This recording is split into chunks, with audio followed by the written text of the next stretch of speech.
Hi, and welcome to my first episode of movie reviews you will not hear about. I call these movies reviews you will not hear about because they are from a Christian perspective. So that means that a lot of the commentary is going to be catered to those who are of the faith, and at the same time, I'm going to look at the moral implications of the movie reviews. So, my first movie review is Miracles from Heaven. This is a movie that we saw last night, and I have to say that I really enjoyed the movie. Of course, it is a Christian movie, if you want to classify it as that. One of the producers was T.D. Jakes. The plot line of the story is based on the real life of a little girl named Annabelle who had a stomach disorder when she was 5. I don't remember the exact medical term, but it was something that impacted her ability to digest food. She was in pain for years until she ended up falling into the hollow part of a tree, a 30-foot tree. I think it was 3 stories, in fact, and she was miraculously healed. And she later revealed to her parents that she had actually gone to heaven and talked with Jesus. The story is based on this, and especially it's looking at the mother who struggles with faith in God as her daughter is going through all of these health ailments. Now, my pastor had told me you have to see this movie, and I was a little hesitant. And the reason why is because, in my experience, many Christian movies, I'm not saying all of them, I'm just saying many of them are pretty, how you say, cheesy, very cheesy. They come across as preachy. They usually take place in small towns. Everybody has this hunky dory life after everything is figured out. They're so busy uh, claiming that God has all the answers in the Bible, when in reality, the Bible doesn't have all the answers, but it only has what you need to know. And yeah, it comes across as pretty cheesy, plus, the music's not all that and everything. So I was a little reluctant. I thought, oh my goodness, if I go to this movie, it's going to be cheesy. But I was actually very surprised and very satisfied with the movie.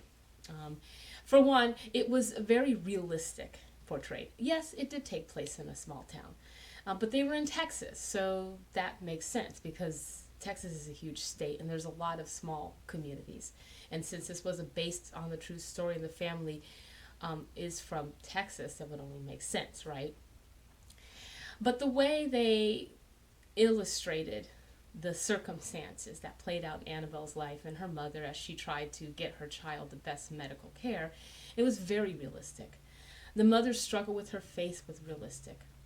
Um, the situations that she found herself in as she watched her daughter have to be fed through a tube because she couldn't digest food, and how she struggled with God. And she even said, I lost my faith. And she stopped going to church because she just felt like, who is it? Where is God when you need him? I thought that was very, very, very realistically portrayed.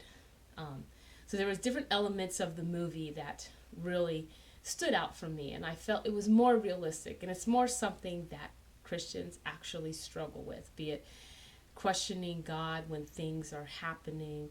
And the kids weren't your cookie cutter Christian kids, as I have seen in some of the cheesy Christian movies. She had 2 other sisters, and they would pick on the little sister and say, "Oh, you're too young. You're 6 years old. You can't do this," which is typical for all kids. They like to do things like text and get on their phones and which is what most teenagers do. And they weren't reading the Bible 24 hours a day. Um, the other thing I liked about this movie was the portrayal of true faith or true actions of faith versus false actions. And I think a lot of times when Christianity is portrayed in movies in general, it's portrayed in a negative light. We either see the hypocrites or we see the people who are so backwards that you wonder if they slept with their cousins when they were children or something, okay?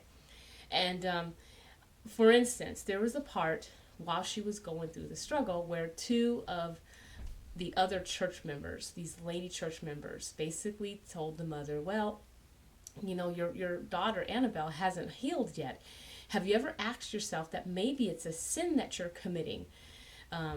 Maybe it's something that a sin that she's committing. And this really infuriated the mother, as it would you or me.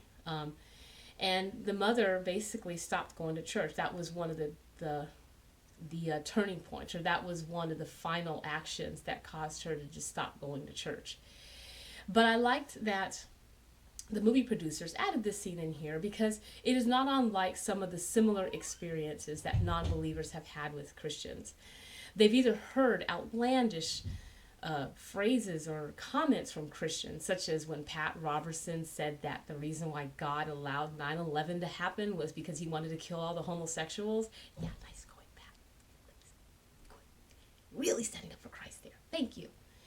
Or they might have had experiences where the churches has judged them because maybe they had an abortion, or maybe they got into trouble with drugs earlier or something, or they're looked down upon. And of course it leaves a bad taste in their mouth because now they think that all Christians are like this.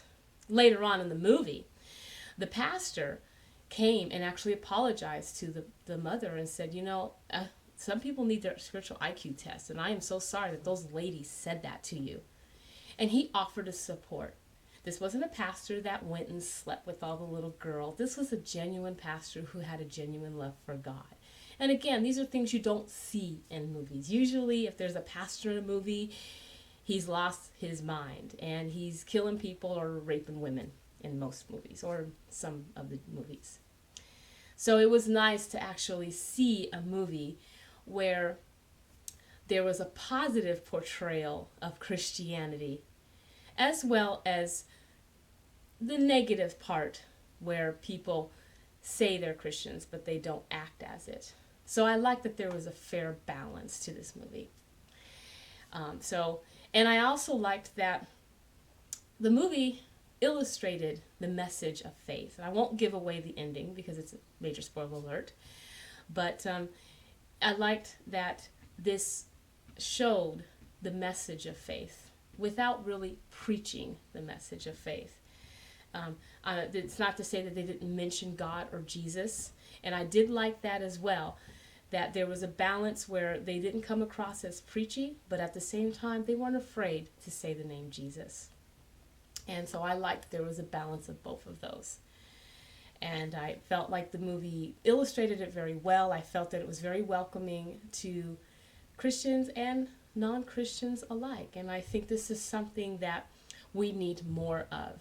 So I would say that this is definitely a movie that you should see. It was very clean. There was no cursing, no curse words. The portrayal of marriage was very wholesome. And it did show that they had arguments as well. That was the other thing I liked. A lot of Christian movies, or some that I've seen, they usually don't show the husband and the wife arguing unless it's pertinent to the story, such as The Love Dare. You know, if it's about a failing marriage, then they'll show them arguing. But most of it, maybe not in other Christian movies. But in this one, it did show that there was stress. It shows that there was some stress in the marriage because they were dealing with a sick child. But it also showed that their marriage was strong as well. So, yes, I did like Miracles from Heaven, and I did feel like it was something that we could go home with, that we could take to heart. So I would definitely recommend this to you. And I definitely recommend this to a non-believer too. So this is my first movie review. There will be more to come. Thank you.